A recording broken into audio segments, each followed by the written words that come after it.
বোঝা যায় না, বাপ হলো একটা বট গাছের না।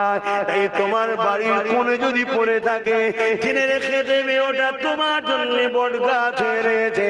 নিজের জিন্দগিটাকে তোমার জন্য লাগিয়ে দিয়েছে গো।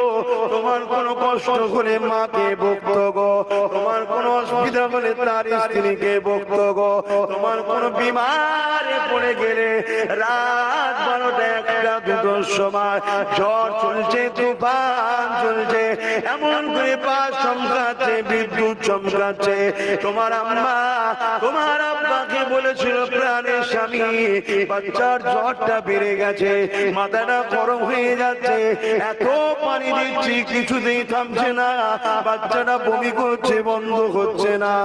আমার প্রাণের স্বামী একটুখানি আপনি যান, ডাক্তার ডেকে নিয়ে আসে।